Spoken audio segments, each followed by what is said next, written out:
Hello, my friends, Evolutionary Energy Arts family. Thank you guys so much for joining us, as this was just another impromptu get-together. So I hope everybody is doing well tonight.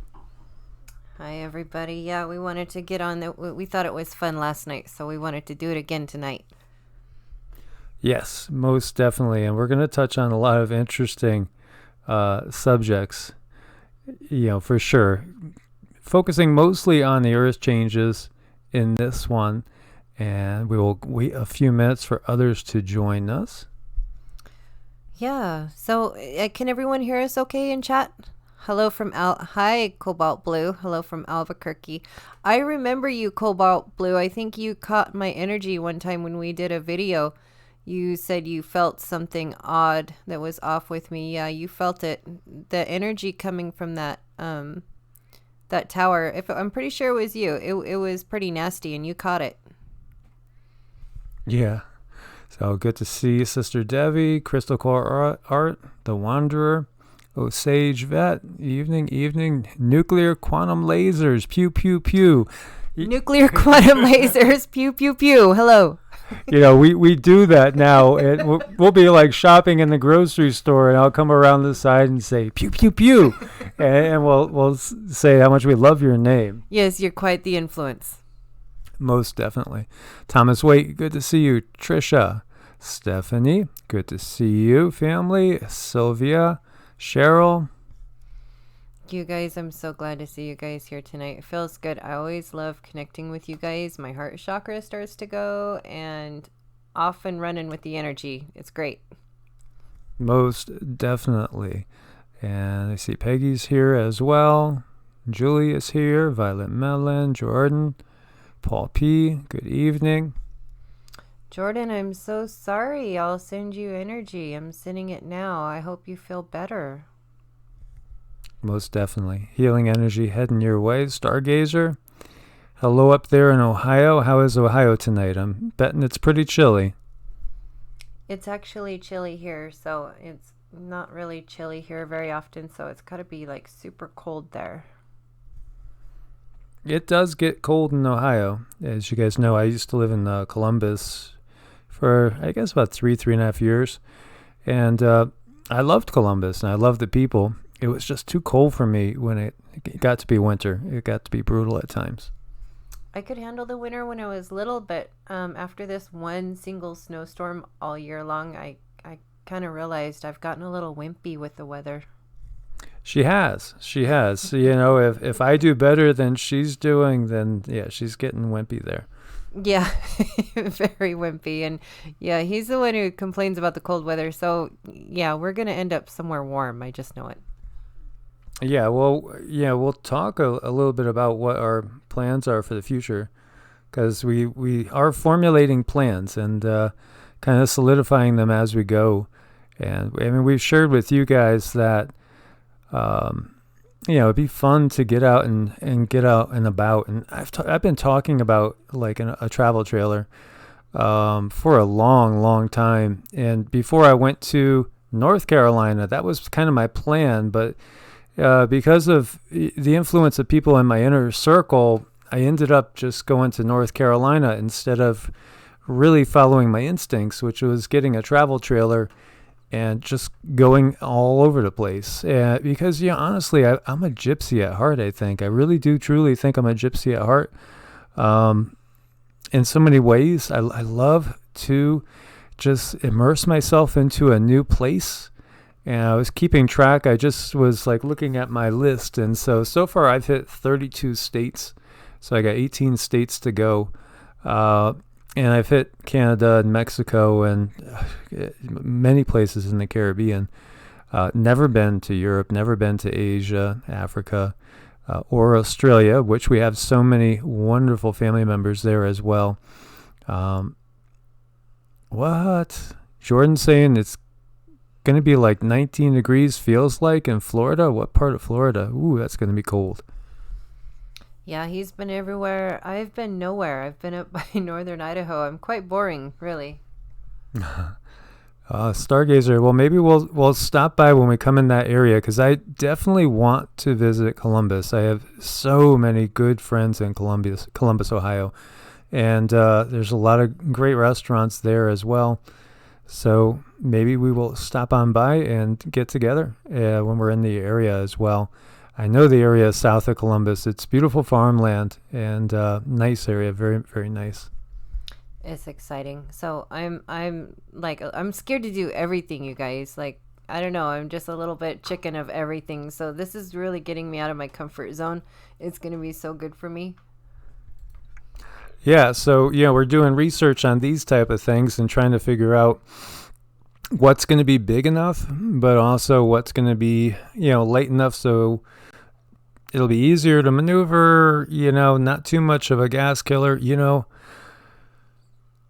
It could get really expensive when you're getting like 10 miles per gallon, especially if you're in California. Oh my God, it killed me to pay $4.09 for gas when we went to Shasta. It was so expensive there, it blew my mind. After living in South Carolina for 7 years, as Zeke's having a dream in the background there, South Carolina had some of the least expensive gas in the nation. And if you guys could hear Zeke, he's having a nightmare or something. He's like running and kind of barking. You guys, it's great. So yeah, I'm tentatively like we're forming plans, and I'm thinking if we could time everything right, we'll leave this area, we'll leave the desert maybe in February and head over and visit. We have some stops lined up already. We have family members that we're gonna see in Texas. And we're going to come and say hi to Keith, and he's in the chat room. And, we're definitely going to come visit with Keith for a bit over in Missouri. And then we have invites in Florida to stop and stay with some family members there. And then on up into South Carolina, perhaps North Carolina, and then perhaps head back to Nevada for a little bit.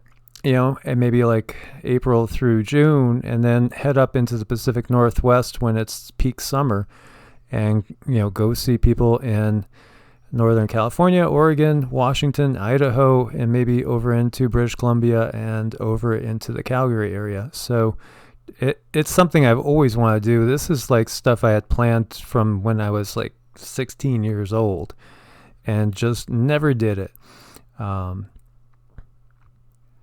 Oh, yeah, Joffrey, definitely. We probably will be passing, I would say guaranteed, we will be passing through Alabama.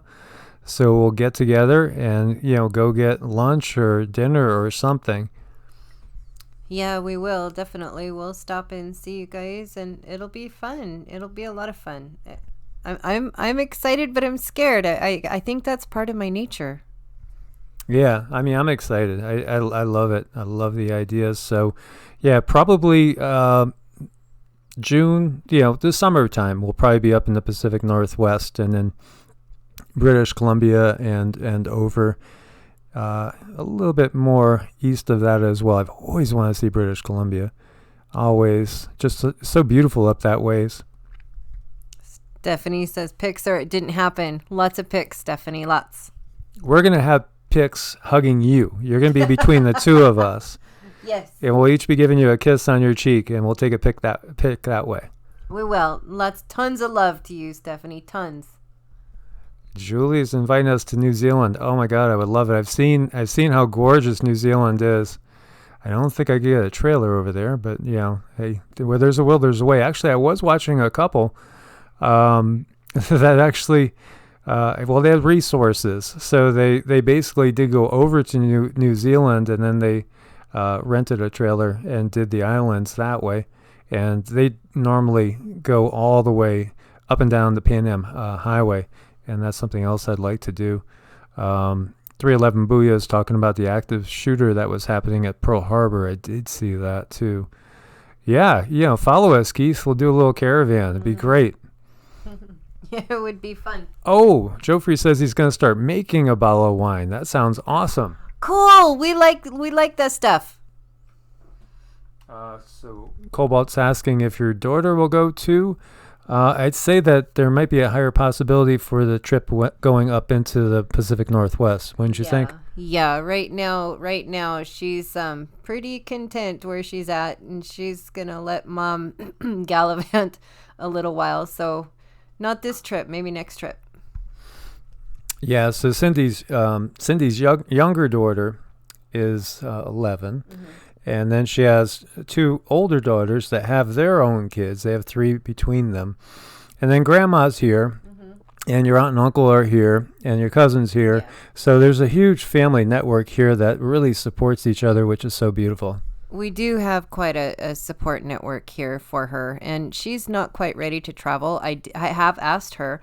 And maybe she'll surprise us and say, "Hey, Mom, I want to come join you guys," and then we'll go get her, and then we'll have her. So yeah, a caravan. How about an EEA caravan? Wouldn't that be cool?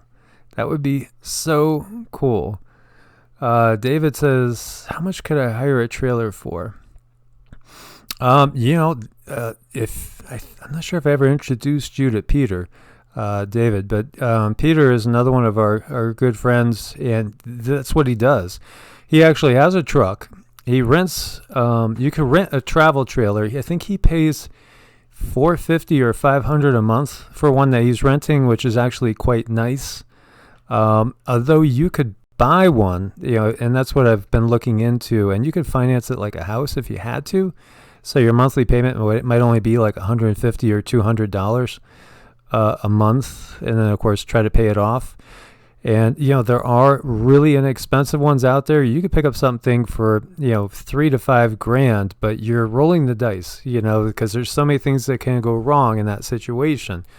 You could definitely end up with leaks and all sorts of things. I would love to have you come and join us on a holiday.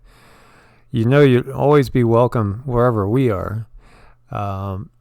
Good. Rena's looking to buy a travel trailer too. Yeah, and like I said, I've owned one in the past, and when I moved from Connecticut back in 2007 down to South Carolina, we put the house up for sale. It sold quicker than we thought, and literally the only hitch was he had to take possession in like 3 weeks. We weren't ready. We weren't ready. So, it hit me like, whoa, if we buy a travel trailer, then we could just go camp until we find a house. And that's what we did. It took 3 months. But you know what? It was actually like 3 of the most fun months ever. So really enjoyed it. Yeah, and then there's just me, little old me. I haven't really done anything, gone anywhere. So this is going to be a treat. Now, there was a time in my life, maybe 12 years ago, when I did consider it, but that dream faded away. So I'm thinking about my life path, and this must be in my life path because I do love going through little towns. I do love meeting new people. And I did want to travel before, so I'm pretty sure we go along our life paths, and then if we don't make it, we get to circle around and try again until it works. Free Videos 0551 says, don't get one with a rubber roof. Okay, rubber roof. I don't think I've seen any with rubber roofs. Although I guess they probably would bake, especially out in the desert. So it's really very, very, it's a fun thing. It is definitely. And, if you follow people that RV, it's a huge community. It's a huge, huge community. And so, part of what we're figuring that we're going to do is we'll probably end up, when we start to actually look to buy a travel trailer, we'll start making videos showing you guys what we're doing. And, we've thought about setting up just a separate channel for that side of it because a lot of people on this channel might not be interested in, life on the road, so to speak. So we would just set up a specific channel for that and for our ventures out there and still have this one and the second EE Arts one as well. Really cool. Nuclear Quantum Lasers is watching this from an RV. Yeah, I love being on the road. There's just something about, seeing how other people live. Nothing more fun than going into local places, mom and pop's places where all the locals hang, and just getting a feel for other people's lives. I love that. Joffrey says, I'd love to either have an RV or retrofit a school bus. Joffrey, I've been looking at people who have retrofitted school buses and vans, and I might be down for that too. It sounds pretty fun. Then the other thing we could do too is, we could do like so many others have, and cover events from certain areas when we're on the road, cover mysterious places. One of the videos I didn't get to do when I was down there in North Carolina was about the Georgia Guidestone. So, I want to go to it, put my hands on it. There's a lot of other places to do videos from. I'm sure we'll be hitting the Grand Canyon at some point on the way out. We're going to hit, Monument Valley, although I don't know if they allow you to do videos there so much. I think if it's just personal, they would. So there's a lot of like sacred places, mysterious places to do videos from. So that's part of what we have in mind as well. And, it's getting to be a huge thing. So Stephanie is asking Quartz about Rainier blowing. I know there's been a lot of things going on. And let's start covering some stuff. So we see strange sounds from deadly Typhoon Kamuri in the Philippines to out-of-control fires in Australia. Extreme weather events become the new norm on a global scale. Every day, humans are confronted to adverse weather events as if it's becoming the new normal globally. And, I read an article that got me doing a little bit of research. And, I'm going to leave the conclusions up to you guys. And we'll go over the stuff that I dug up towards the end. And just get your opinion on it. Because, as we've said, there's agendas out there. There's a lot of agendas out there. We know that. There's a ton. And, we've talked about carbon emissions and taxes and global warming and inaccurate figures that get revised later on, after the fact, after the damage has been done. When something comes out and everybody hears it, then later on there's a little retraction that nobody ever hears, saying something was actually wrong. So as we see with Typhoon Kamuri, evacuation of over 500,000, killing 17. And we see some devastation. Honestly, with some of the stuff we've seen, like Hurricane Michael, our family members, Thor, who has actually, he's done disaster relief at like every major disaster pretty much we've had for like the last 10 years, from Hurricane Michael, Florence, over to Harvey. He's seen them all. And he said what he saw with Hurricane Michael was like, it looked like a nuclear bomb going off, is what he put. He'd never seen a hurricane do that type of damage before. So storms they do appear to be getting stronger. We see here the floods and landslides that killed at least 132 in Kenya, at least 27 dead in Tamil Nadu in India, tons of monsoon rains going on there as well. The wildfires that are going across New South Wales, I hope if Rosemary's in the house, she's doing okay, and our other family members, Osboy. Yeah. Okay. Osboy says the fire season has started early here in Australia and is more intense than I've ever seen. Right. So it seems to be crazy, and I've seen some videos that are just insane from there. More than 2 feet of snow in the Sierra, more than 6 feet in Lake Tahoe's resorts. And we had the 3 rescuers killed in a helicopter crash as that major flash flood hit southern France, second week in a row. So, all these things appear to be the new norm. But then we're going to look at some figures that might get everybody scratching their head a little bit later. Here you see Sydney's air quality is worse than Shanghai as the wildfires are raging. Australia is being particularly hard hit right now. They've had tremendous wildfires. They got tremendous drought going on. There's definitely going to be some food issues in the future. And then we come to this, which, the custodians of the North have spoken, but who is listening? So the natives, the Native Americans, and here we're talking about the Inuits and, the Eskimo people up there as well. People that are living in an area that most of us couldn't ever survive in. Or probably wouldn't want to, honestly. But, they notice things. They're more in tune with the seasons. They're more in tune with everything happening on the world. And so when they notice major change and they speak about it, people should listen.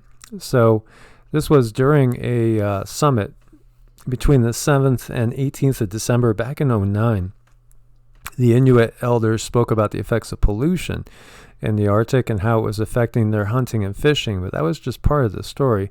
So according to them, they say that the Earth has already shifted. The sky's not in the same place. And, the Earth has been wobbling. And so obviously they're considered excellent weather forecasters, just like their ancestors before them. And that's how they survived. So according to them, the sun is no longer rising where it's supposed to, and the days were longer up there than they're supposed to be. And so things are changing. And obviously, we've been told that magnetic pole reversal is underway. And so we've seen a lot of stuff disaster related to that. And this article goes into the whole Chan Thomas situation. So, does this happen maybe every 12,000 years, periodically, where it actually flips? And can you imagine what would happen to the entire world if this ended up being the equator right here? It would be a cataclysm on a scale that we can't imagine, but perhaps that's why we have amnesia, as a species as well. Now, someone in here, Brian, says the axis of the planet tilted last year. I did see something in Australia where another native people said that things had changed from the stars last year too. So, yeah, that's really curious. I don't know when exactly it happened, but I do tend to believe these guys far more than I would believe NASA. Oh, that goes without saying. Never a straight answer. None of us trust them. So, but, the problem is that we get such conflictory stats and data constantly. And it's like, who do you believe? And then when we see, our skies being so thick and covered, we were watching a young couple that's doing the RV thing, and they spent 4 or 5 days in Vegas. And, I don't think you see a lot of cloud cover in Vegas typically, unless it's not natural, unless it's the artificial kind, for the most part. Yeah, the colored kind, the kind that looks like it sort of kind of got painted on there. We can't say what they are. You guys know. Most definitely. So, is this a regular event that happens? And we've gone into possible causes for it. So there's some links right here to the Chan Thomas story, the Adam and Eve story. And this is the uncensored version. I'll have the links for you guys for those of you that haven't checked it out. But, whatever it was that was in here, and I've read it, and obviously it reads just like the movie 2012. It's almost as if, the guys that did the movie 2012 read this and then just kind of updated it for modern times. So, it's extremely cataclysmic, most definitely. Yeah, I think that's how a lot of the movies got written. I think a lot of these guys have access to information that we're not privy to or we're not allowed to see. Because didn't the CIA keep this for a while? Yeah, from 1965 until, when was it? Yeah, it was basically classified in 1965. Sorry, guys, I hope I don't make you sick here. And then they declassified it, I want to say 2015, I think. Something like that. So it was like 40 years it was classified. And then they declassified it. Why did they declassify it now?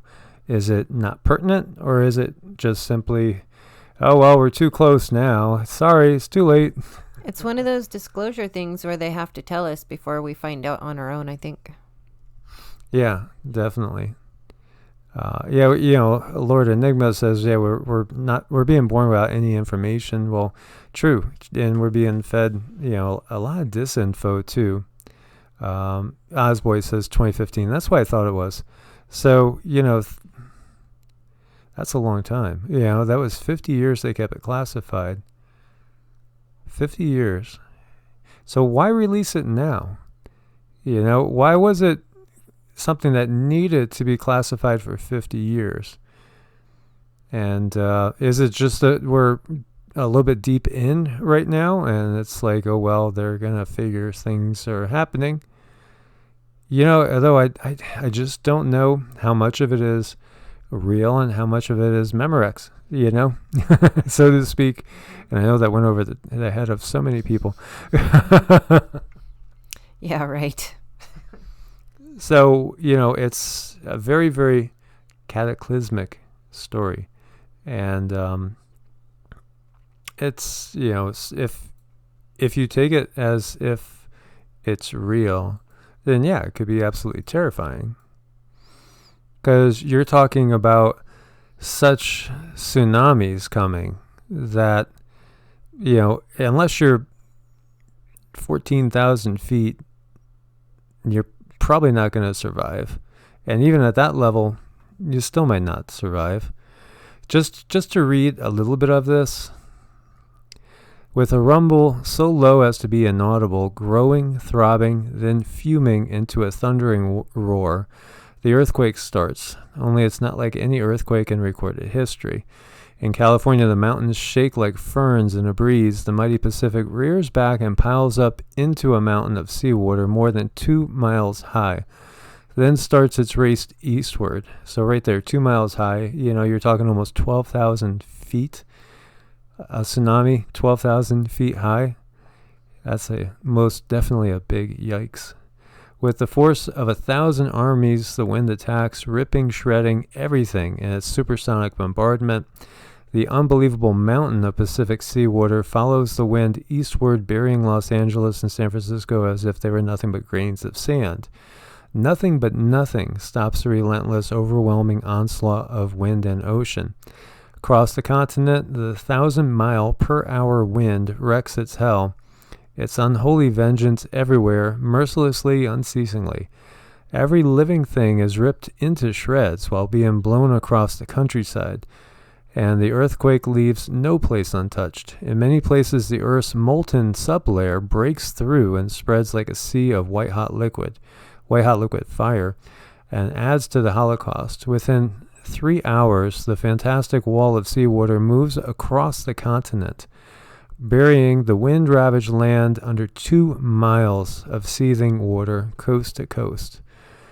Okay, does that get your attention? That's not the kind of bedtime story that I like.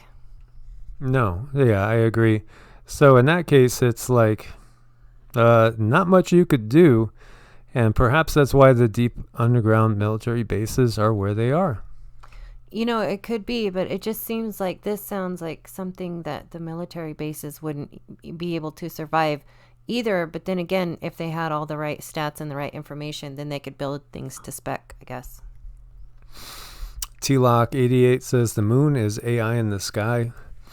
Well, maybe that's where the Anunnaki went off and landed and just watched the last event from the safety of the moon, watching, the Earth go and do its thing and shift. Yeah, Jeffrey says they just want us to try to get us to manifest because they know the future outcome is in our hands. I believe that for a lot of things, Joffrey. I do totally understand your line of thinking there. Yeah, most definitely. So if you have, a wall of seawater that's going to be able to cover everything coast to coast, you better pack up and head to Mount Everest because that might be your only chance. It's almost like, well, why even try to go anywhere if that's the case? Yeah, exactly. Thomas White says run or just accept it and move on to the fifth dimension. Yeah, most definitely. So, this is something that could scare the bejesus out of you without a doubt. And if you listen to Diehold Foundation, and this is his playlist of ice ages and polar reversals, mass extinctions, he says the trigger is the sun. He says the sun goes nova, sheds its shell almost. You could kind of think of it that way. And the side of the earth that's facing the sun is toast completely. It's just toast, nothing left. And then the other side, there could be some survivors, but it triggers, the pole shift and everything. So he's another believer in it. Ben from Suspicious Observers seems to be following the same thought path from what I've seen. I've talked to Dave at Adapt 2030. I know Dave is, he's somebody that will always adjust to new information as well. A lot of people are really following this line of thinking. Then you have Corey Good. He's talking all about the solar flash, exactly the same thing that Diehold's talking about. And he was saying it was going to happen before, I think, 2024. Now, I think the latest is he was talking up to around 2027, 2028. As I shared with you guys, I have a source that I do trust quite well. And that source is in with all the big politicians, so is privy to some info that most people don't. And that source just, told me 2 days ago that the latest info is they don't expect it to happen now for 18 years. And that's what, some of our bigger politicians are getting debriefed on. So that would give us, to like 2037, maybe 2036, 2037. Who knows? We really don't know. It is conjecture. There is definitely evidence that we've gone through some major cataclysms on this planet, though. Yeah, we are. We're going through some weird stuff.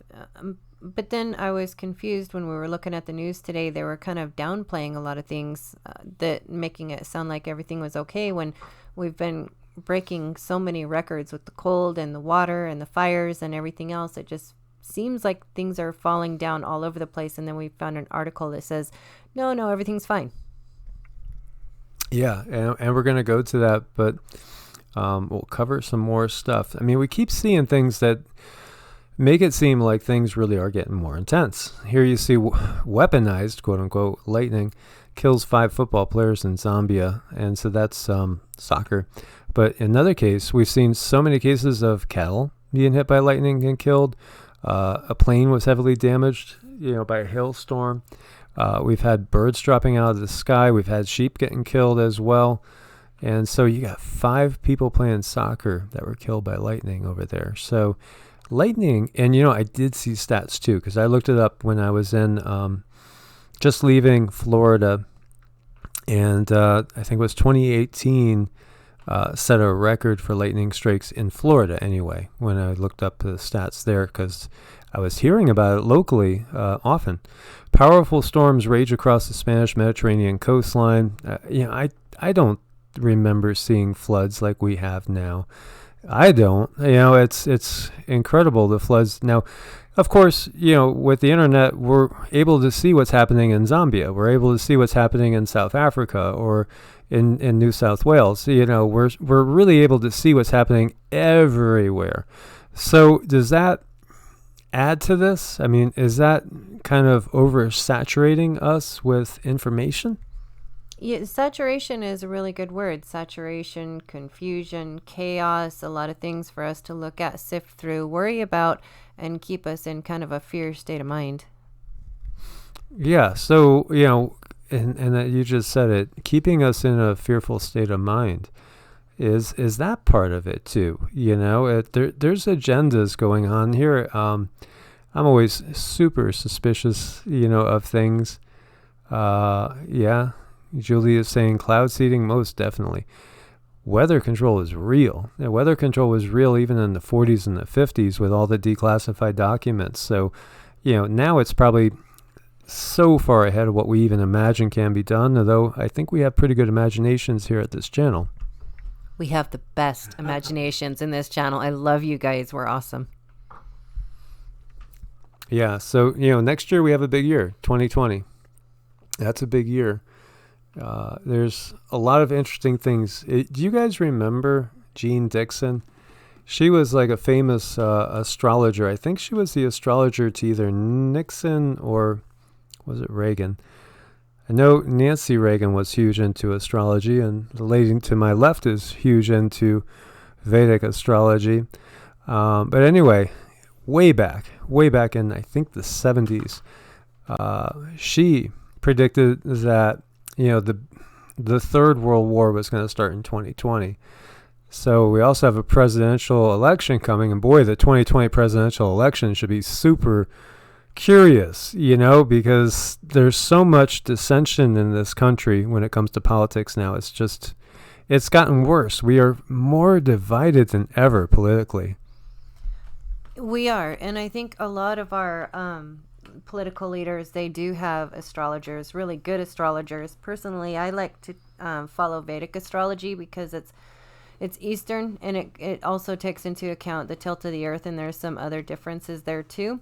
But I think that's another thing that has been kept from us, and people claim it's evil, but it's not. It's a way to live. It's getting you closer to God, to know yourself.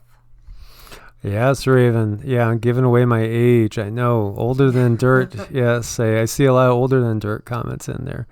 But you know what? Hey, yeah, next year I'll be 55. So I got like 6 months till I'll be 55. But honestly, physically, I feel like in many ways I'm as good as I was in my late 20s or early 30s. Honestly, I don't feel like I'm slowing down at all. I really don't feel like. I mean, we did a good 2-hour workout today. We hit it every day. So if you live right, you could be as good in your 60s as you were in your 40s. I really think you could easily take 20 years off your age if you work right. Yep. Tammy says next year she'll be 60. She does yoga and meditation. And I could just tell you have very vibrant energy. You could tell people that have vibrant energy that are really healthy on a deep cellular level. And so, yeah, a lot of people, 50, Keith's 44, Clifton's 44, Miss Dragon is, here we go. Okay. So, yeah, Raven says better in his 50s than he was in his 40s. MKR says the fact that you believe it, you'll live it. Yeah, most definitely. And, Veronica says the lady at her gym's 85 years old and still works out. That is awesome. Mm-hmm. Stargazer, 75. Wow. Again, and 75 is more like 55 if you're taking care of yourself nowadays. And we were just reading yesterday that in the old days, perhaps people really did live 100 years. Perhaps this has been part of the BS that we've been sold. And perhaps we can most definitely regain some of that longevity. I really think so. Oh, no, I know so. And, the more we learn about our health and the more we learn about how to take care of our bodies, the more we learn about fasting and kind of take control of our own health and our own well-being and not turn it loose to the medical system, I think we are going to continue to age gracefully as long as, I think we should take it into our own hands. I do. Most definitely. So back to the news, we see over 16,000 displaced over here, and the flood situation is pretty dire over in Malaysia. And we saw this in Venice. Look at these people. Life goes on. So what if your feet are wet? So what if your pants get a little sopping? Hopefully it's not too cold. But the sad fact is you got almost 3,000 evacuees and over 805 families that, had to be relocated and have now lost their homes. Of course, there's going to be crop damage as well. But look she's smiling. I mean, for her, it's an adventure. They're smiling. You got to adapt. You have to roll with the punches, make the best out of this situation. Yeah, does it look a little silly that they got an umbrella? Meanwhile, they're up to their waists in water? Maybe. Thankfully, there are people that are helping out with donations. Sometimes, you see the best come out of people in these situations. You really, really do. So the record winter storm finally exits the Northeast, leaving widespread chaos, at least 7 people dead in the U.S. It was an interesting one for sure, and we know the season's just getting started. In Albany, they broke records. 23 inches, 8th largest snowstorm in the city's history, 4th biggest in December. And I see Boston's all white. Lots of areas all white. And we're just getting started. Submarine volcano near Mayotte shows continuous activity. 186 localized tremors recorded in 2 weeks. And many people believe there's a new supervolcano forming there. That's an interesting area. And, of course, it's right off the eastern coast of Africa. And, it's Africa's fate that's going to be split up. And it's going to become at least 3 pieces. And, we'll see exactly what develops. Of course, the mainstream scientists say, don't worry, you got, hundreds of thousands to millions of years before that happens. But there's many people that think, no, this might happen very quickly as well. And talking about those recent West Coast earthquakes, they got scientists very interested because it has a connection with the big Cascadian quake. And the Pacific Northwest is definitely rumbling. You had a 4.5 between Port Orford and Coos Bay. And, is this the prelude to the big one in the Pacific Northwest? And we've talked about that a lot. I know. If we're going to be doing this traveling thing, I'm hoping we'll be somewhere in the middle of the States if that thing ever hits. I'm thinking no, even though I kind of sort of did have a dream about it. I'm thinking we're going to be okay this lifetime. Maybe it's just my positive thinking wanting to kick in high gear, but I don't know. We never know. Yeah, you just never know. And that's part of it. So we have to still live our lives. Even though we definitely see some interesting things going on there. And Cascadia, many of the experts believe that will be the first one, to go. It could be a big triggering event that will eventually lead to the new Madrid going off.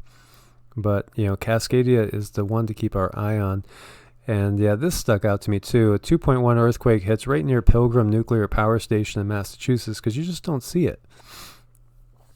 And you just don't see them in this area.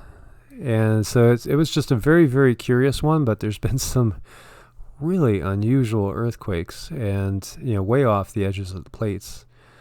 And as we see, Australia just suffered its coldest summer day on record. The mainstream media is silent. And, of course, because we're talking about agendas, that's what we've been talking about. We talked about Greenland's ice and the fact that ice and snow, it's building up rapidly. Meanwhile, over here, looking at the Arctic sea volume, it's still running behind all the other years going back to 2004. So, there's changing patterns right now. I think that's the safe thing to say is things are changing. Definitely changing, and not just in a general sense of the word. They're, kind of breaking out of the mold, changing. Most definitely. And so I see some quotes about prophecies and things in there. We talked about Casey, and now we could kind of visualize what he was talking about when he was talking about the Gulf of Mexico joining with the Great Lakes and actually becoming one body of water pretty much. I think we could understand that with all the floods we're seeing, that doesn't sound so far-fetched now. And, many people like me included have thought, well, it'll probably be when the new Madrid goes, that, all this triggering and stuff. Yeah, many nuclear power plants near Michigan, New Madrid fault line, not good. Yeah, that's one of the things that made me really nervous about the East. It's just there's way more nuclear power plants over on the eastern side. Most definitely. Totally, yeah. This life is all about change, and I think it matters how pliable you are and how pliable you can be, and I think it really starts with our health in most situations. Definitely. Joffrey says that he hopes one day many of us here can live in our own community. I think that would be beautiful, and Cindy and I have talked about a little bit more about how cool would it be to help people set up communities in various places and then to kind of bop between them, taking the trailer out and going and staying in, this one community over here. Hey, let's go stay with Keith for a month or two. Mm-hmm. And then, go hang out with Soul Reviver for a month or two and, that type of thing. That would just be so cool. And perhaps we can start to bring people together into communities. I know there's a lot of people that would really like it. And that could really help us to, kind of get more and more people off grid together, and less dependent on the system. And I think that would be a wonderful thing. I do too. I think it would be a lot of fun. And I think there's some potential there too to get people together because we're sort of kind of doing it on a much smaller scale, but we're doing it. Yeah, well, maybe we can manifest it, Joffrey. That would be really awesome. It would be, Joffrey. That would be great. Tammy's talking about earthbag homes, and that's kind of like the plan. That's what, I was saying to Cindy. I don't want to panic, and I don't think any of us should panic because we don't know how much time we do have. But like with the RV thing, go around, see everywhere that we could see. And then when if there is a spot that you want to just dig into, find a piece of land and start building an earthbag home. That's kind of the plan. That's always kind of been the plan. Okay, Osboy, you're going to be in North Carolina in April, so that should work out good because we'll probably be in the Carolinas in April, I would guess. So that should work out real good, so we could definitely get together. Yeah, I know, Osboy. I can't wait to meet you. You've been such a big help and a support to the channel, and you're just totally awesome. Definitely, and with me, it's more like it's not even finding a safe place. It's finding a safe place that you want to be, a place that really feels like home, and I still have areas to see before I know exactly, where I want to put that down. And then if we are going to have a Chan Thomas scenario, then it's either we got to somehow get introduced to a Dhamma over at Telos or somebody inside Agartha, knock on the Agarthans' doors, and just say, hey, guys, let us in. Let us in. Yeah. Well, I think with the connection you have, they'll let you in. You're good. Yeah. But, yeah, Earthbag communities, awesome. I mean, especially if you're building into a side of a hill, and if that hill is southern exposure, pretty damn cool because you don't need a lot to heat it, you don't need a lot to cool it, and as we said, the best design to withstand earthquakes and wind is a dome. That's the best design. Studies have been done on it. And Stephanie is hoping for Mount Shasta in April. Yeah, that Adama. Exactly. That Adama we're talking about, Stephanie. There are good beings out there. I know it. We've had interaction, so we felt it. And we'll probably be heading through New Mexico as well. I know there's family members around there as well. We'd love to see you guys, and I really want to show Cindy Santa Fe because I love Santa Fe.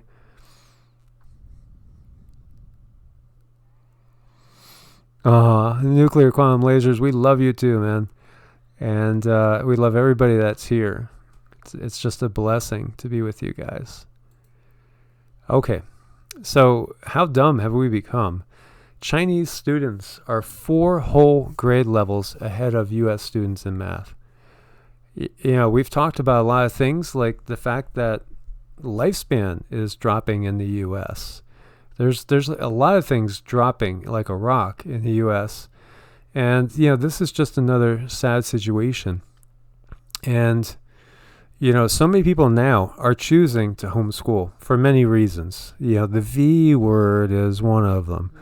And if I had it all to do over again, I would have fought with my ex-wife stronger as far as that goes, because I'm not for it. I'm totally for homeschooling, and I just think that the whole education system is a joke, because the history and the science gets rewritten. The history is written by the victors. It's not even true, what's in so many of these books, and then the science is getting constantly rewritten. I think it's great, everybody that's out there homeschooling, totally thumbs up for you guys. It's great to keep the kids out of the system because the system is the problem. Yeah, and it's not for the weak of heart either. Homeschooling is really a tough job, and I homeschooled my daughter full-time for like 3 years, and even though the school provided the curriculum, the computer, still, you got to sit there and work with your child, and this is the first year I've had off a little bit because she's old enough to navigate the computer system for herself. But homeschooling, yes. Planetary protectors in the house, and when we get over in your area, brother, we got to get together. Maybe go do an Indian buffet for lunch or something like that down in Tampa. It'd be great to see you as well. And, and then Cindy's got so much family up in Idaho, so we'll be heading up to Idaho too. I think we got 2 major trips in our mind. One is, again, that whole northern tier when it's summer and nice and warm. And then first heading down into the southeast. Mm-hmm. Yeah. I'm starting to get excited now because you guys, I swear you guys are sending me energy to be brave. So I can get really excited. I'm excited, not so scared now. Now I'm getting excited. And just in case anything happens, because, there's a lot of people afraid of December 10th. And going into January, I'm starting to see a lot of YouTubers coming up and just talking as if they're walking the plank, and we might be walking the plank. We may very well be. There may be a lot of channels that just disappear overnight. That's kind of what I'm getting from a lot of people, including my one source that's, in a very high place, is that, it's going to get worse before it gets better, as far as the censorship thing going. So if we disappear, please come see us on Patreon, and you can also find us on BitChute. And BitChute's been having problems too, so I'm worried about them.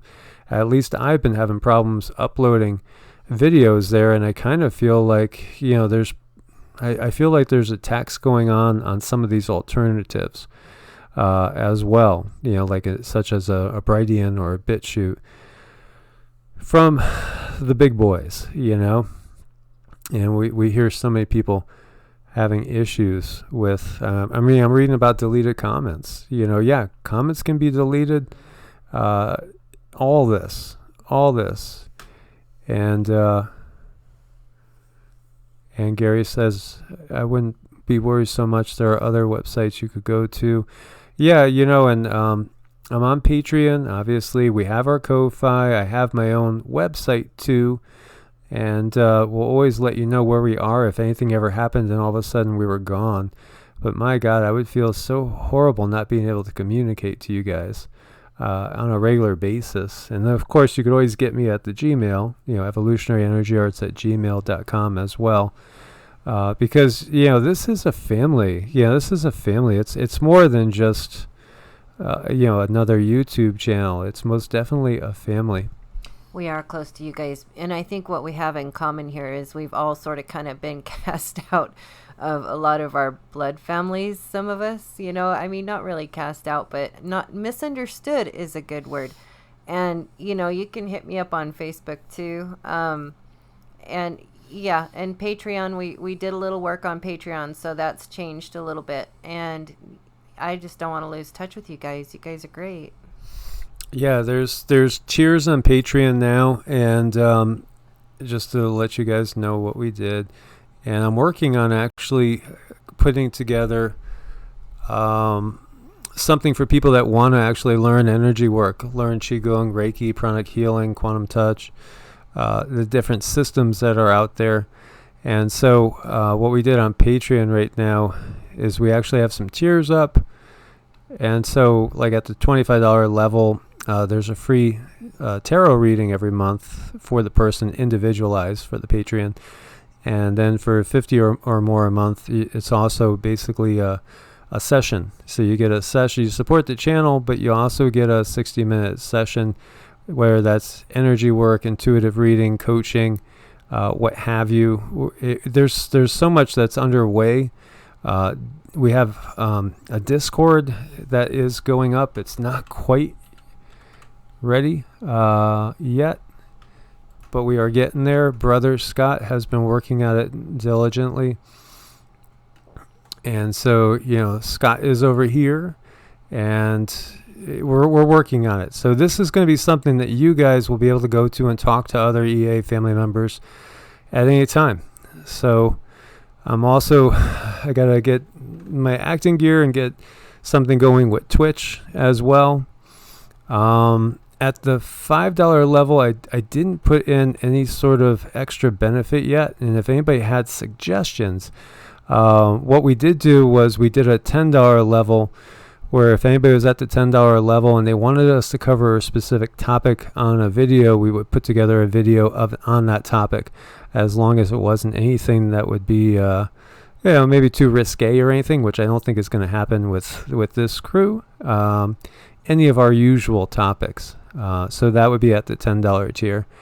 And then we're also thinking about doing, I am going to start putting together specific videos showing exactly how I do energy work, and actually show you a breakdown on the sessions and what to look for, how to read chakras, how to read what's going on energetically, blocked meridians, things like that.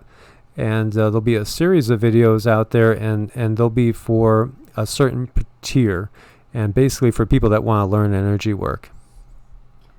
Definitely. And, if you guys have ideas for us, then we really want to hear from you. We sit here and go through the emails every morning and, read things and check things out and talk about things. So, yeah, please give us your input. Most definitely. It seems like the feed is good right now here, Stephanie. I hope everything is still working there well. And, one thing that YouTube does now, which they didn't do in the past, is like when you guys did do go ahead and do a super chat, they would basically not take from the super chat. And then that changed, because YouTube takes like 50% of the ad revenue. I think it's like a 51-49 split, of which, the ad revenue is just about gone, really. There's not much there anymore. And now they take about 50 to 55% of the super chat as well. So, when you guys do help out with Patreon or Ko-Fi, it's minuscule as far as what they take. They take like 1.5%, something like that. It works out really low. So just to let you guys know, and we do appreciate your support. So, disheartening info here as far as, how dumb have we become? How bad is the system? That's the bottom line. How bad is the system? Here we see Terminators will never march down the Champs-Élysées. French defense minister is against deploying killer robots in combat. This is getting to be really close to reality, guys, on many different levels. I mean, I suspect there's probably battalions of these things already built and ready to go. I've seen so many videos that are just terrifying of these robots, being hit, people trying to, disrupt them while they're shooting at targets. And of course, there's so many drones in our skies.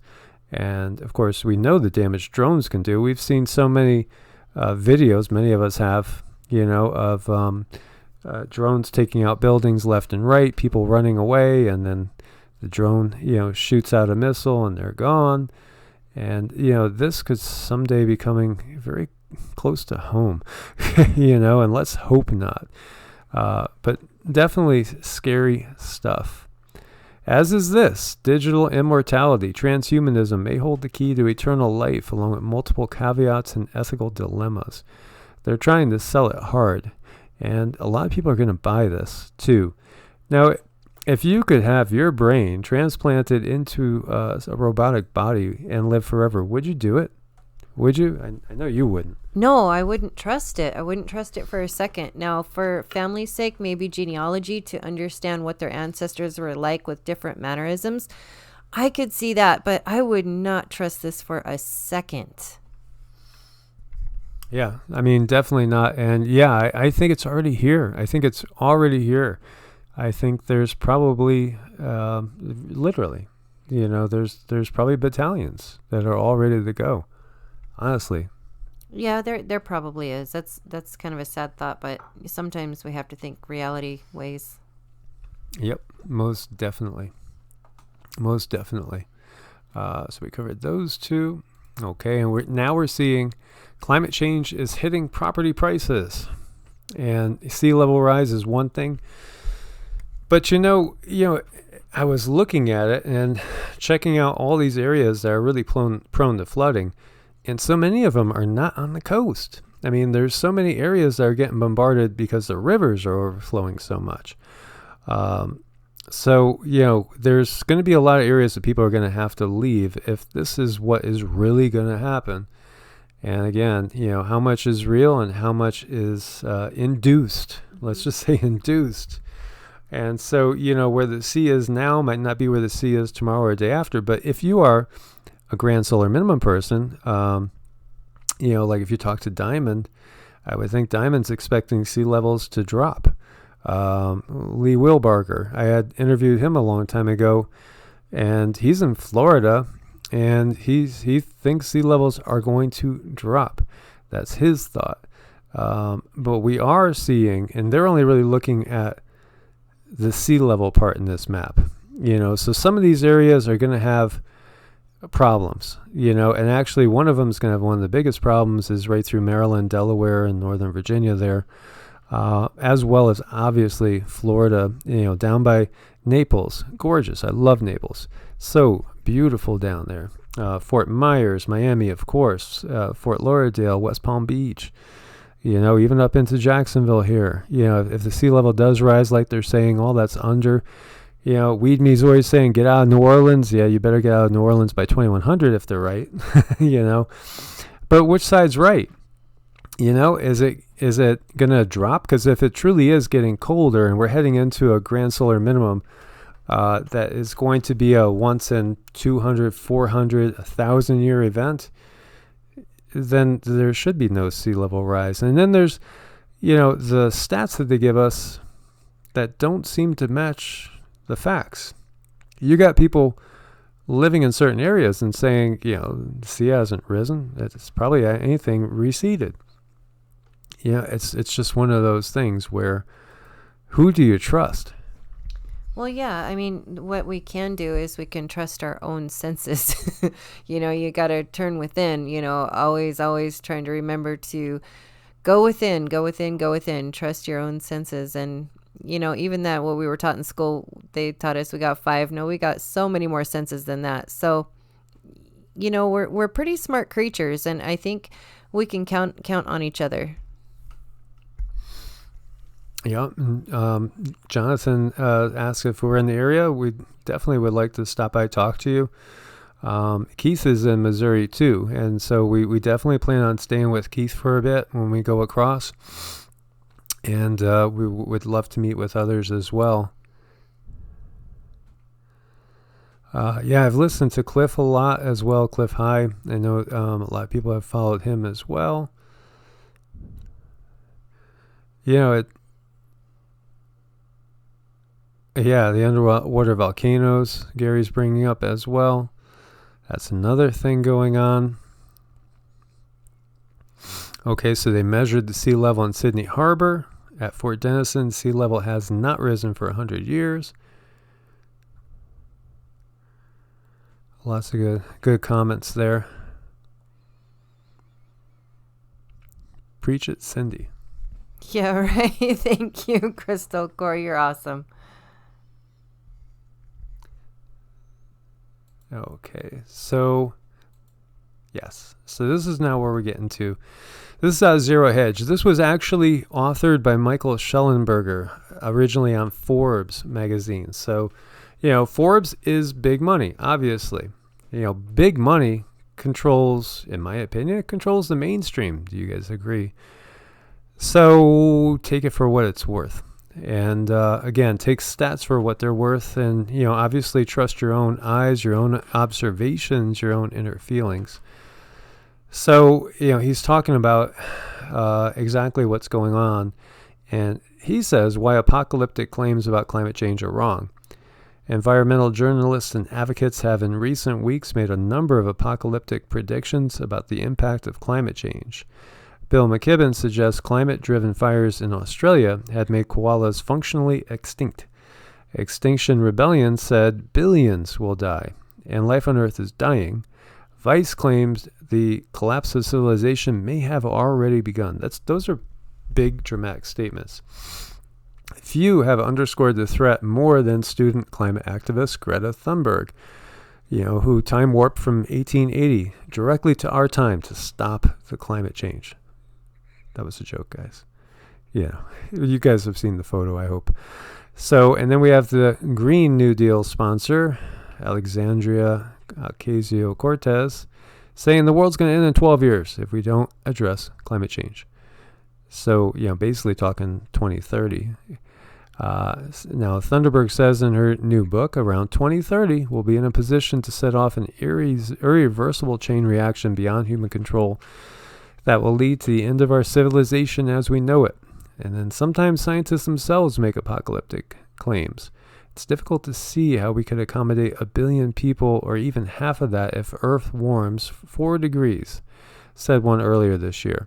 The potential for multi-breadbasket failure is increasing, said another. If sea levels rise as much as the Intergovernmental Panel on Climate Change predicts, another scientist said, it'll be an unmanageable problem. So apocalyptic statements like these have real-world impacts. In September, a group of British psychologists said children are increasingly suffering from anxiety from the frightening discourse around climate change. In October, an activist with Extinction Rebellion, an environmental group founded in 2018 to commit civil disobedience to draw awareness to the threat its founders and supporters say climate change poses to human existence, and a videographer were kicked and beaten in a London tube station by angry commuters. And last week, an XR co-founder said a genocide like the Holocaust was happening again on a far greater scale and in plain sight from climate change. So climate change is an issue the author cares passionately about and has dedicated a significant portion of his life to addressing. I have been politically active on the issue for over 20 years. I've researched and written about it for 17 years. Over the last 4 years, my organization, Environmental Progress, has worked with some of the world's leading climate scientists to prevent carbon emissions from rising. So far, we've helped prevent emissions increasing the equivalent of adding 24 million cars to the road. I also care about getting the facts and the science right, and I have in recent months corrected inaccurate and apocalyptic news media coverage of fires in the Amazon and fires in California, both of which have been improperly presented as resulting primarily from climate change. Well, we have our opinion on that. We've all seen the morning dew, if you know what I mean. Journalists and activists alike have an obligation to describe environmental problems honestly and accurately. And just on a side note, I haven't checked recently, but I saw you guys follow Jane Tandy because she left California. And she covered the fires great. She did an awesome job on it. And here's a person living there, so they're seeing it with their own 2 eyes. And so it didn't appear as if anything was overblown to her, and she actually lived there and saw it, and actually had to evacuate, I think, 4 times. But she did leave California. I don't know where she settled. I will check again. So going back to the article, even if they fear doing so, they will reduce the news value or the salience with the public. There is good evidence that the catastrophist framing of climate change is self-defeating because it alienates and polarizes many people. Well, we understand that, the polarization thing is huge, and it is a way to control people through polarization. And so exaggerating climate change risks distracting us from other important issues, including the ones we might have more near-term control over. He feels the need to say this up front because I want the issues I'm about to raise to be taken seriously and not dismissed by those who label as climate deniers or climate delayers anyone who pushes back against exaggeration. With that out of the way, let's look whether science supports what's being said. Okay, so he starts. First, no credible scientific body. And, let me just talk about that a second. Can we say control? Because these credible scientific bodies, they're all under the control of the powers that be. They are all under the control of big money. So a lot of us are very critical of these scientific bodies, but I'll let him keep going with the article here. So he says, no credible scientific body has ever said climate change threatens the collapse of civilization, much less the extinction of the human species. Our children are going to die in the next 20 or 30 years. What's the scientific basis for these claims? BBC's Andrew Neil asked a visibly uncomfortable XR spokesperson last month. These claims have been disputed, admittedly, she says. There are some scientists who are agreeing and some who are saying it's not true. But the overall issue is that these deaths are going to happen. But most scientists don't agree with this, said Neil. I look through the IPCC reports and see no reference to billions of people going to die or children in 20 years. How would they die? Mass migration around the world already taken place due to prolonged drought in countries, particularly in South Asia. There are wildfires in Indonesia, Amazon rainforest, Siberia, and the Arctic, she said. But in saying so, the XR spokesperson had grossly misrepresented the science. There is robust evidence of disasters displacing people worldwide, notes IPCC, but limited evidence that climate change or sea level rise is the direct cause. And I can't see you guys at the moment, but I wonder if there's any people out there talking about weather control. How about mass migration? The majority of resultant population movements tend to occur within the borders of affected countries, says IPCC. So it's not like climate doesn't matter, it's that climate change is outweighed by other factors. Earlier this year, researchers found that climate has affected organized armed conflicts within countries. However, other drivers, such as low socioeconomic development and low capabilities of the state, are judged to be substantially more influential. Last January, after climate scientists criticized Ocasio-Cortez for saying the world would end in 12 years, her spokesman said, "We can quibble about the phraseology, whether it's existential or cataclysmic." He added, "We're seeing lots of climate change-related problems that are already impacting lives." Well, that last part may be true, but it's also true that economic development has made us less vulnerable. And so this is something that might surprise a lot of people according to their stats. And again, do we trust them? It's up to each to make their own decision. So, which is why there was a 99.7% decline in the death toll from natural disasters since its peak in 1931. So, that made me sort of say, what? So in 1931, 3.7 million people died from natural disasters. In 2018, just 11,000 did. And right off the bat, I'm thinking, well, what about, wasn't 2018 the Indonesian tsunami?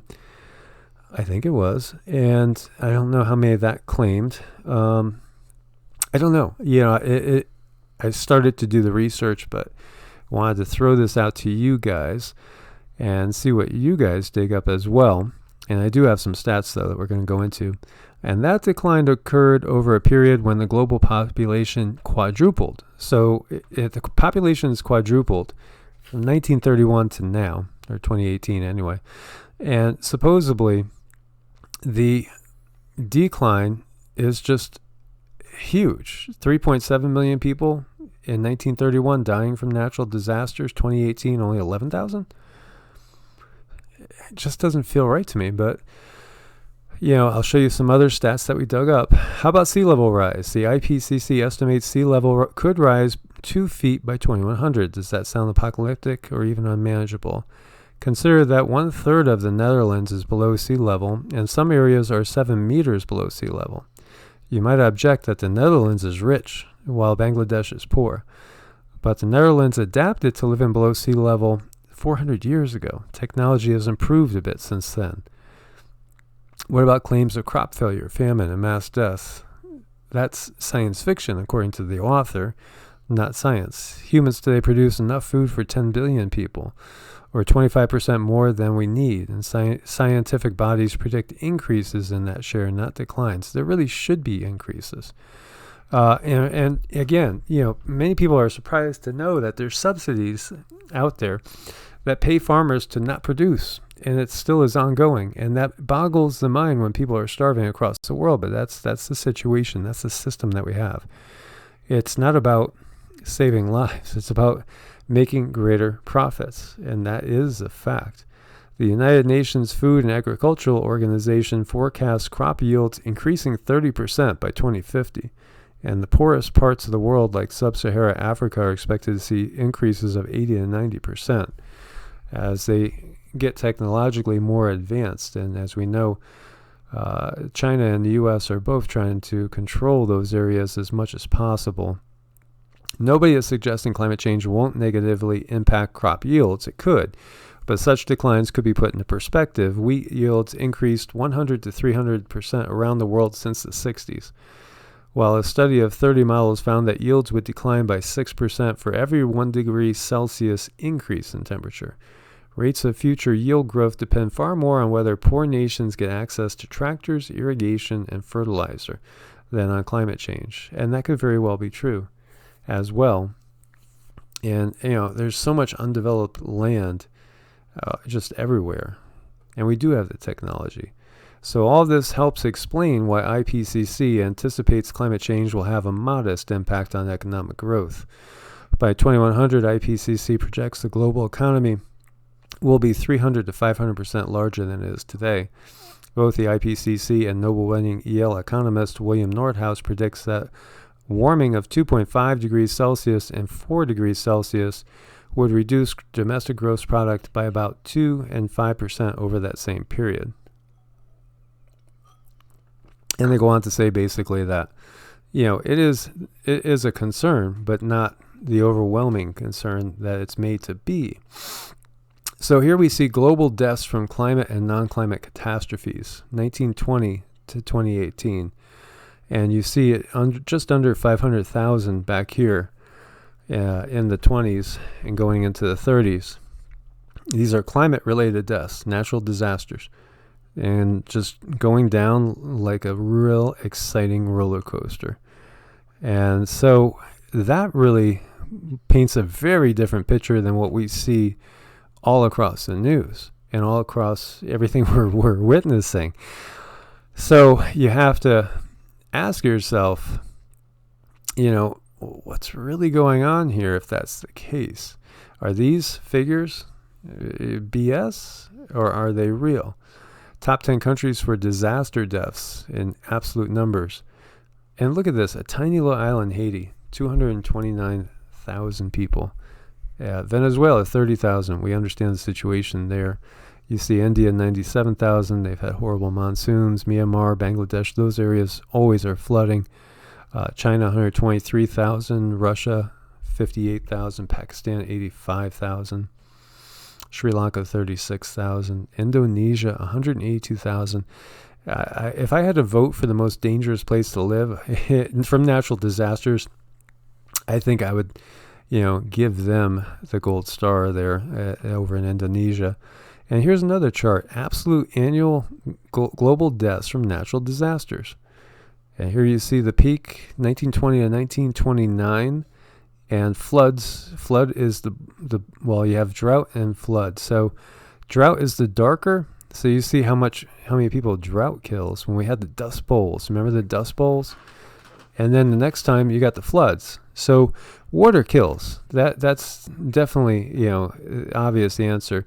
While earthquakes, those scare us. They're definitely scary. They don't account for deaths like we see for the most part with the flooding and then also with the droughts.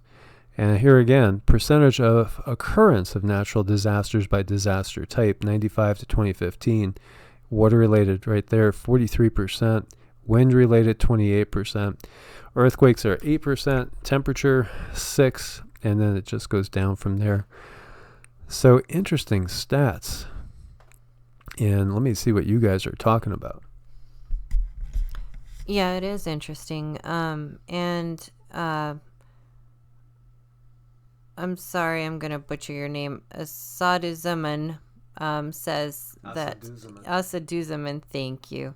Natural disasters are not caused naturally most of the time, which really stuck out at me.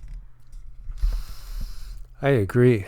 And I know I upset a lot of people at one point in time when it just really hit me like, not that I don't believe in the grand solar minimum and don't believe that we're under a pole shift, because I do think so. I mean, it's obvious, but I think it's way more than just a grand solar minimum. Look at the sun. It's totally different.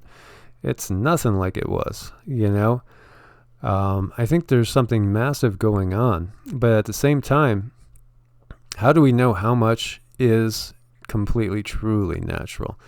And so, at this point in time, I don't know.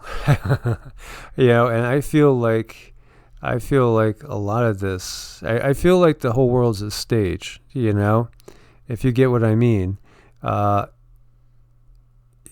just think that almost everything that we see could be controlled. That's really what I feel at the core. I almost feel like, again, we've talked about prophecy, and is prophecy something that's put out there so it'll be self-fulfilled? So we will manifest it. And so are we being drawn to all the earth changes and all the attention going on, all the hype, so that we'll send energy in that direction and magnify them? Because we're powerful. We definitely have the power to affect reality. And, great stuff going on here. We got some numerology going, 1984 is a very, very interesting word as well, or date, let's say. That 1984 vision of the world is really what we really are having now. I mean, so, it's taken more time to manifest, but boy, it is manifesting. It is manifesting. And Boxing Star is saying the sun, cosmic energy from the universe around us causes much more. I think in the bigger plan here, I do think that there is change. I totally believe that we are at the end of an age, the beginning of another age or era. And I think it's having an effect on us. And I do think that, the magnetosphere is in decline. I do think that we are having a magnetic pole excursion for sure. And will it be a complete reversal? We don't know. And how long will it take? Maybe it'll take 20 years. Maybe it'll take 200. Maybe it'll take another 1,000. Yeah. We really don't know. It could take that long. Yeah, exactly. The world isn't ending. It's changing. I agree with that statement. And I think that it all boils down to fear and being controlled through fear. And I think that's part of the biggest plans.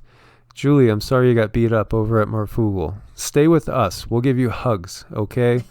We'll give you hugs. We won't beat you up. No, we won't. We won't. We try to be as nice and kind and as accepting and understanding as we possibly can, because that's how you guys are to us. So it's just nice to have that reciprocated. We love nuclear quantum lasers. Great stuff. Yeah, there is a shift in ascension. So this thought came to me, and I think it hit me more in meditation, right? What if, I believe that there is ascension, and I believe that we are being triggered from cosmic energy that's coming from source. I think that's the bigger thing. And I think we're getting our freedom back. I think we're getting our wings back, so to speak. And let me pull this up. And I think that's the biggest thing. Now, maybe there really doesn't have to be any cataclysm to that. Maybe it could be just beautiful and harmonious and just simply consciousness raising, the Schumann raising, people coming together in love. Stargazer, thank you both for helping us to experience the positive and not fear the journey we're all on. Namaste. Namaste, Stargazer. That just, oh my gosh, I got all kinds of tingles in my heart thumping. Thank you. Thank you. Much, much love and much gratitude for you being part of our family. Yeah, there's some people out there that's just, I love you all. And there's so many of you regulars that you see all the time, and just seeing your little icons, it makes me just feel like big burst of love, honestly. So what if this whole ascension process didn't have to come with any natural disasters at all? What if the natural disasters are completely man-made or completely ET made or interdimensionally made? That's what kind of has come to me in meditation, is that this could be really a beautiful, easy transition. So we had a person in chat that was stirring it last night a little bit, stirring the pot, and brought up the AMA symbol, which symbolizes this. It symbolizes the Ida and the Pingala, and these are the male and female channels that run across they're nadis, they're main channels, and they cross at all the chakras, and then the Sushumna rises up through the middle when they are balanced and in harmony, and all the chakras are operating as they should and open. And then you have Kundalini. And the Kundalini gives us our wings. Here's the wings. Here is the glowing crown chakra. And is this not another symbol that you guys have seen? All right, let's bring this up. So, where have we seen that symbol again?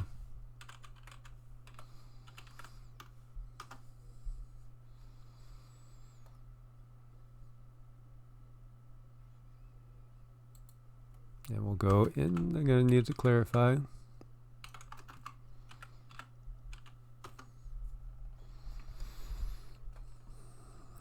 Come on, guys. There we go. So, isn't this what we're seeing? The wing disc, right? The wing disc is there. The wing disc is here. So, who are we really? Well, there are those that believe we are the children of the gods. And, this is our destiny, is being in this enlightened state with active Kundalini and getting, if you guys took in the show last night, the siddhis, the special powers that these beings have, who perhaps some of them are our ancestors. And, we come from, at least part of us comes from their lineage. And, perhaps this is the time when we get our wings. And so that's not necessarily a negative thing. No, it's not. But the Kundalini rising can be a confusing thing, and I do believe energy work helps with that a lot. I think that's kind of what's happening to me now, because I have like a ton of anxiety sometimes, but then other times I'm in this complete state of bliss, and I really can't explain it. And there's a few things you can do, and yeah, energy work is one of them that can get the Kundalini started. But one thing you want to do is you want to be ready for it. You want to be mentally ready for it, because once that energy starts coming up and pushing up, it's said to also, "Aw, and ye shall be entertained." Thank you for being you too, and ye shall be entertained regularly. I appreciate that. We appreciate that a ton. Thank you.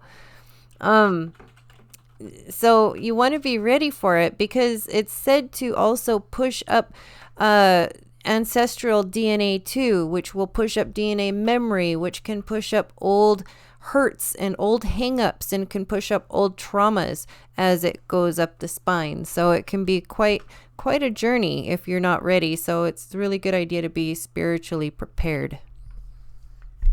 And so I saw comments out there about, DNA strands. It's the same sort of thing again. That winding and intertwining, and I can't seem to find exactly what I want to show you with binary star system in a helical orbit, but it's the same thing again. This is the as above, so below, that everything kind of manifests as. So, our whole universe is probably just one single cell in something bigger, and so I think it goes on ad infinitum. And, it's actually a beautiful thing. It really is. So perhaps, none of the disasters even have to happen.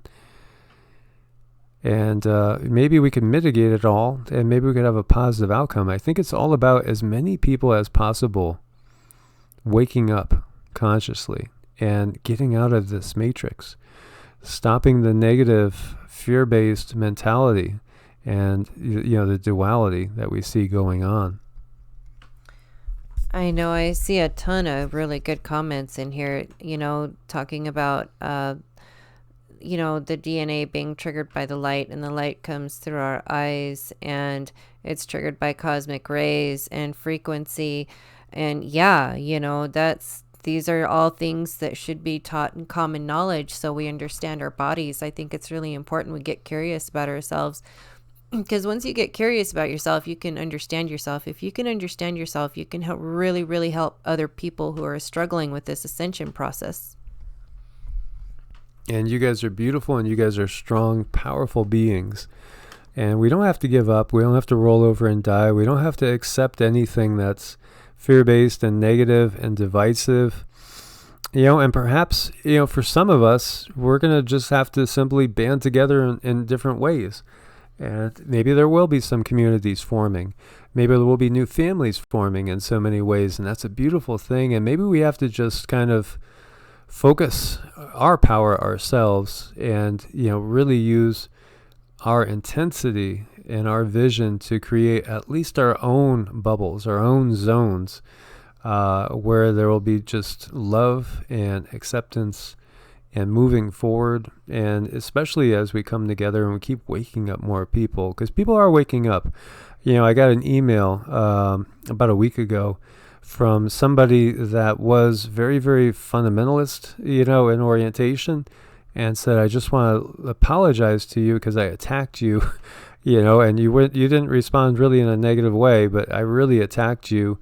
And just because, she was of a certain religious ideology that was kind of narrow-minded. And she said, you did get me looking and, doing some research and thinking about things. And honestly, my whole belief system has changed. And so she thanked me, and so that was wonderful, because we really have to shift the masses' belief system. That's the big job here. And it's got to shift from one of, competition and duality and negativity. Yeah, as we talked about with the original sin, you were born. Okay, well, now you deserve to go to hell forever. It just doesn't make any sense. Too many people never think to question why. They just accept what they were taught. And we have to wake people up to use their own minds and to let their own hearts free. So without fear, because fear restricts. When you have a fearful thought, you feel your energy comes inwards. When you feel love, you start to glow. Your energy starts to expand outwards. And that's a beautiful thing. And thank you, Sherry. Yeah, the Merkaba is the divine light body. Now, if you've ever watched, what's that YouTube channel? Oh my gosh, I can't remember the name of it, but they explain the Merkaba very, very well. And I'm not sure. I do know it's the light body, and we can create one. So I think there's a way to create that and then start it up. I'm not exactly sure. It's a really good question. Yeah, I've talked about it before, and that would be a great topic. I got to put it in my little notes thingy to do another video on, because it's something that in many of us is pretty well active right now. And the Merkaba is the vehicle in which we could travel to anywhere at any time. And it's a great topic. So I'll put together a video for that as well. But basically, yeah, it's just the light body. And when your Kundalini gets activated, that's the key, because everything comes into sync. And then it's just a matter of mastering control of that. Like, for me personally at this point, I've had encounters with other beings. And, that might make some people saying, oh, woo-woo. Well, yeah, I'm woo-woo. It's just what it is. For instance, there's the ghost of a little girl here in this place. And Cindy could see her, and I could sense her. And, she taps me on either my leg or my arm regularly. And I could sense her, and she just enjoys being in our energy. She's on another dimension. And so when your Kundalini is activated, and, it's an amazing feeling when that happens. Your pineal gland expands, and many of you guys are getting this right now. You're getting a lot of pressure in the center of your head. That's a sign. Your pineal gland is awakening. And you'll have that initial, and I actually heard a pop in the middle of my head.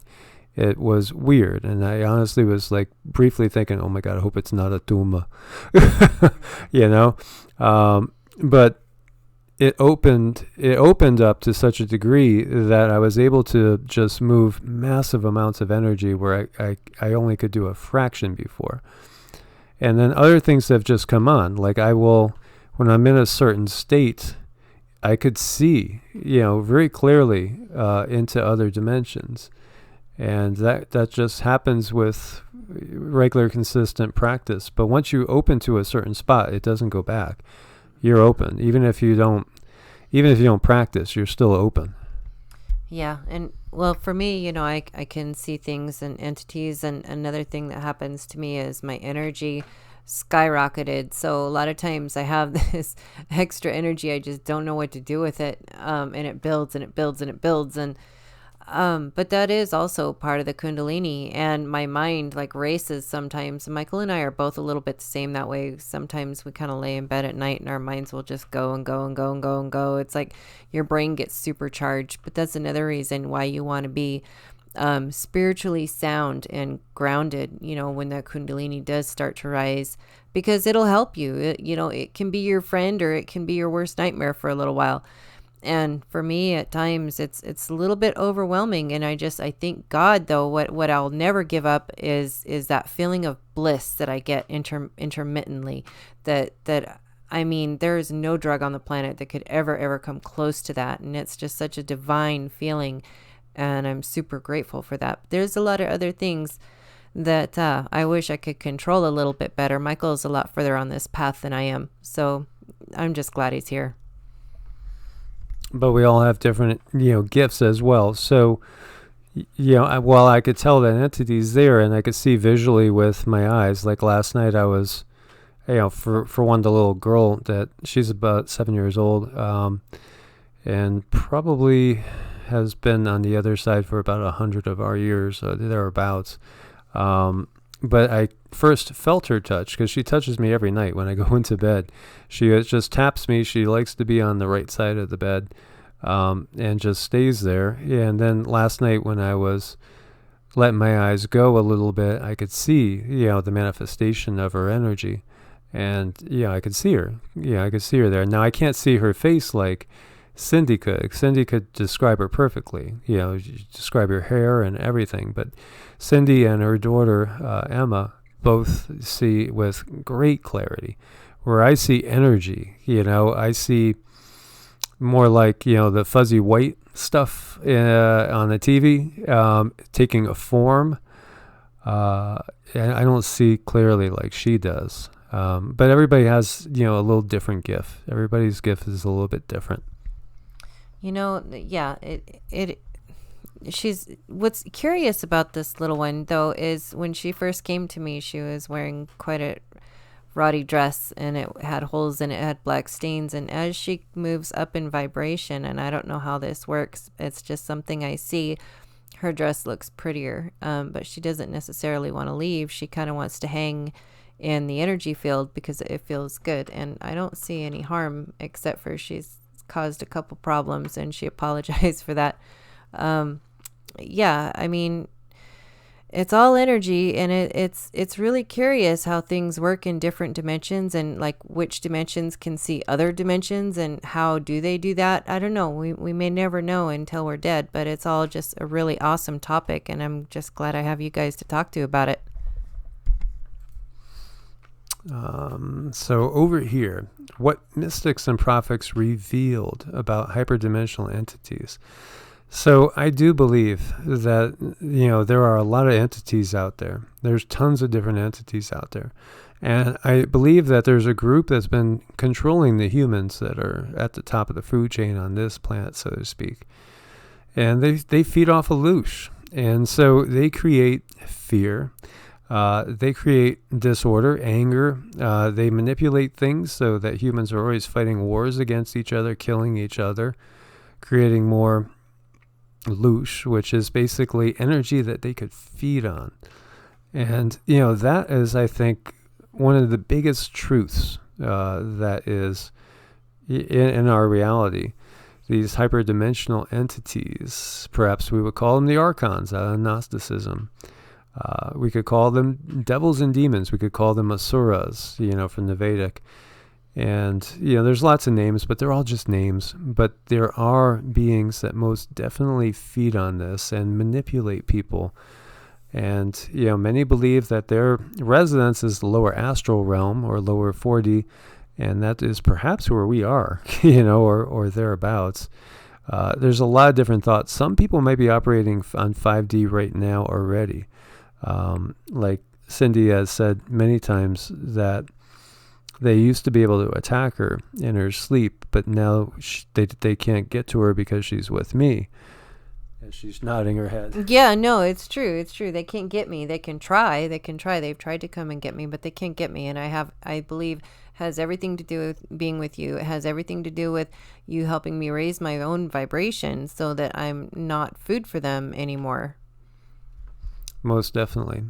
And so, the Gnostics, as we had talked about before, they were persecuted to no end. And, because they had a semi-correct worldview, or perhaps a little bit more on the nose worldview than what many others had at that time frame.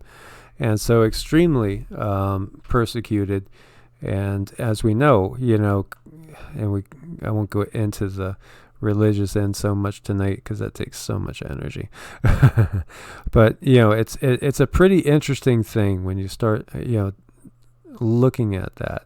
And then of course we have demons, and so the Catholic Church, they've always been doing exorcisms, and there's exorcisms as well in many other religions as well. And shamanism, that was a big part of it, because a lot of times negative entities got attached to people. And if we look at Arabian mythology, we have the jinn as well. And interesting enough, some of them appear as just a burning fire. Where have you heard that before? Interesting, right? And so there's different types of jinn as well. And boy, when you get into medical QiGong, there's tons of entities, all different sorts of entities. Very, very, just a complete list of entities. And we've had other people talking about these type of entities, such as Rudolf Steiner, Sri Aurobindo, among others. There are these dark forces out there. They're real. They are most definitely predatory. And perhaps they are the ones that are behind a lot of this. Most definitely. So this could be part of it. Native Americans talk about them as well. And, that's not a guy you want to take home to mom and say, meet my new boyfriend. No. No, he is definitely scary. So yeah, there's a lot. There's a lot of thoughts to that out there as well. So these entities would want to create fear. They'd want to create fear, division, mistrust. These are all things that feed them. So, we want to stay out of that. We want to recognize the fact of what's going on in the world. Always take our precautions. Always prep and prepare, but also guard yourself spiritually. We do our own routines pretty much every day. Sometimes we'll miss something. A lot of times when we do a real good workout, maybe we missed our meditation, or we got our meditation, but we didn't do our QiGong. But today we started out with QiGong and then went straight into meditation and mantras, and it was a really good day. So good idea to start your day off with grounding yourself spiritually, most definitely. That's a good way to start your day. Mm-hmm. Okay, I'll try not to butcher your name. Fatty McButterpants. God, I love that name. She asks, what's your take on shadow men? They're real, and they're not very nice, and they do talk to you, and they'll tell you things that'll scare you, and then I do believe they'll suck the loosh right out of you. I do believe that. It's been my experience that they have to go away with like some kind of smoke, sage, incense smoke, because it changes the ether. It has something scientifically to do with changing the ether. I'm not sure exactly how that works, but they will go away. Just get some smoke in the room. And but they're not nice, and you don't want them around, and you do want a sage. Sage is really good stuff. Most definitely. And so, that's a great way to start your day is rooting yourself spiritually, whatever that looks like to you. And of course, on the second channel, there's a lot of videos, more spiritual in nature, including a couple of rituals. If you felt like it, you could try. Everybody is unique. Everybody has their own background as well. But it's really important to recognize that there are such negative beings out there. They really are there. And I've encountered them. And as I've shared with you guys before, I've had encounters with some ETs. And honestly, the ETs, even though these might not have been perfectly benevolent ETs, they didn't feel dark like some of these other entities. They felt more neutral, just like as if, somebody, it was doing a business deal, or maybe a doctor that doesn't have any more heart left in him, and he's just looking at another patient like it's another stat, that type of thing. Sad but true. But then there's these other entities that are just plain old nasty. But what the interesting part with the nasty ones like this is they flee really quick, especially if you claim your own power. They take off very fast. Yeah, it's all about the intent and the belief system. So, I mean, some people might have a certain person that they believe in. They might want to say that name, and they can't stay. It has everything to do with changing the vibration in the area, changing the ether, to get these entities to change. And yes, they can come back, if things settle down and the energies go back to the way they were. But you can fight it again, and there's plenty of ways to defend yourself on the ether. But I think Michael's right. Very first thing is root and ground yourself completely, and then go about your business with cleaning things up. Yeah, Joffrey. Yeah, they will do it through sleep paralysis, most definitely. And I actually, when I was either 18 or 19 in my first apartment, by myself, and I had a hard time breaking through. I got attacked 2 nights in a row, and both times it took a lot of effort to get this thing off of me. And that was when I was more in a born again thing, so I was calling on Jesus at that point to help me, and it was hard. But then as I learned more and got more connected, especially when I started to do QiGong and meditation, drawing more energy and light into me, then it was quite the opposite situation, and I never really got attacked like that. I got attacked once back in 2014, but that was not anything. It couldn't do anything to me either. It was actually in a house. It was just a spirit of an old cranky man who came into the room, basically all with bluster, but it wasn't. It was just a human spirit. It wasn't one of these demonic things. But when I saw a demonic one right over my son one time, because he was getting tortured with nightmares, and he came to sleep with me. He was 8 years old, and I woke up and saw this, long, almost like serpentine, like a snake, a black hole of a snake with glowing red eyes, and it was doing something over him. It felt like it was sucking his energy, and so I saw it, blinked my eyes a couple of times, and then just, swiped at it, really, and said, "Get the bleep out of here." And it just looked at me, hissed, and took right off. And I've seen that same type of entity like 3 other times. And as I told you guys before, I used to be part of a paranormal research group, and so I've cleared houses using the pentagram ritual, which is over on the other channel. And it's worked every time, but I've seen these things before, and they've tortured people. One person would end up under the desk, just hiding under her desk, terrified at night, because she couldn't sleep. And Sherry talks about, I think she's talking about them being sexual, because they can. Mm-hmm. They most definitely, that's a huge source of food for them. A huge source. The sexual energy is an amazing source of energy. It's pretty much the strongest. Mm-hmm. So they will use that. And so incubus and succubus are actually, they are real things. They really are. It's not anything to take lightly. Mm-hmm. And so they'll drain you. They'll drain your life force. So you must guard that, definitely. And lots of interesting comments there as well.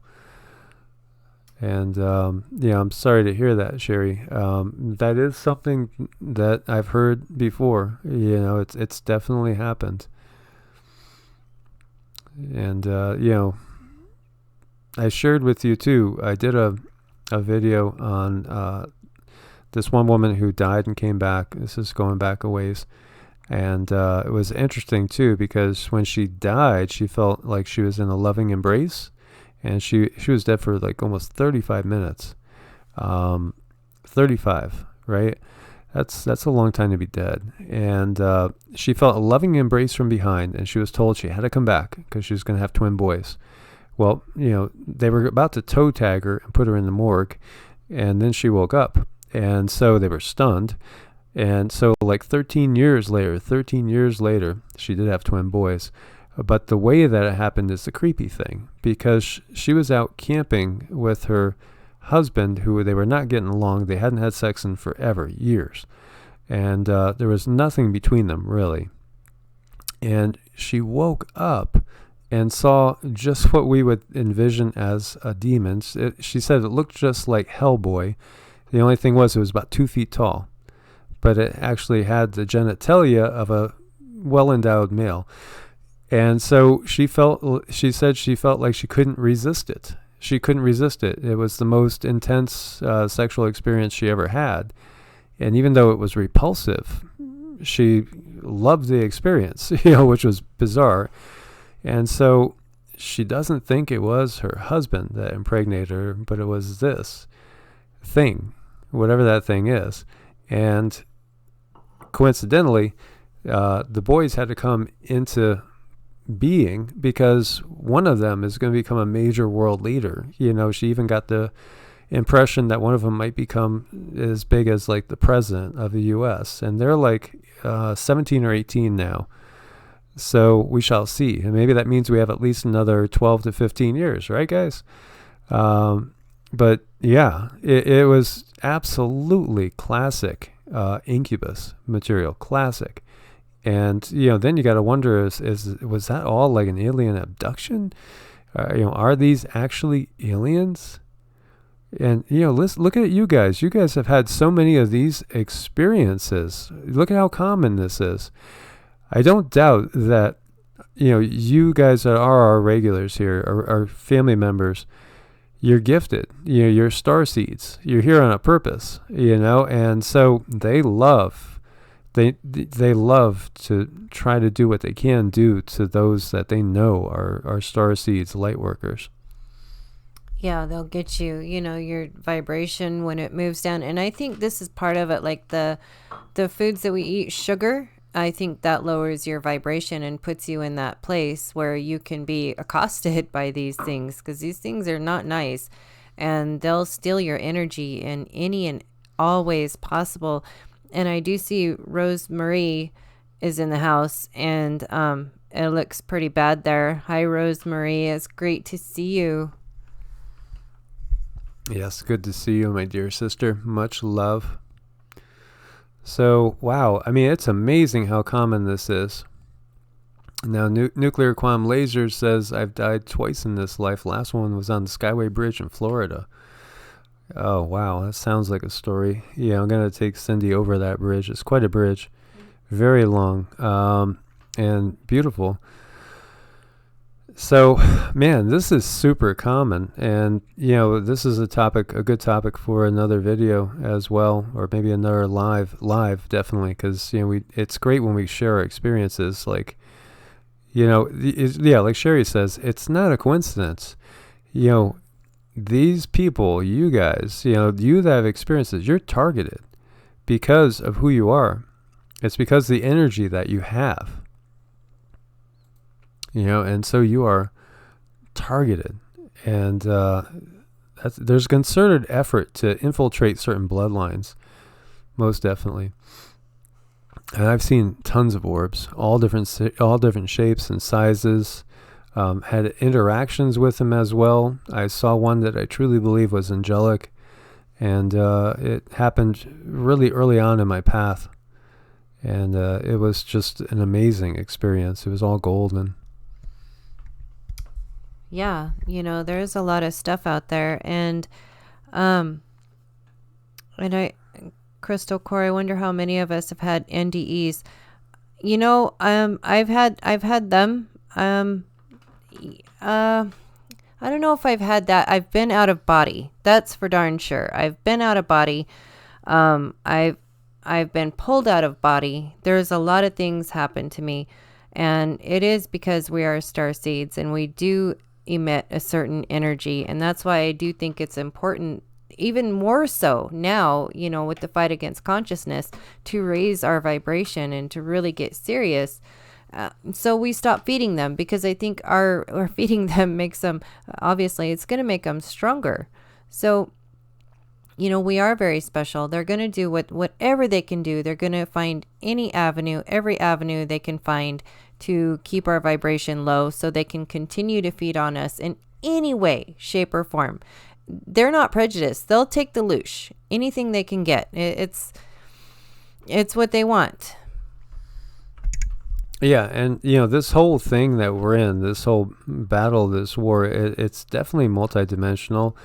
And you guys and I, we've been in this even before this life.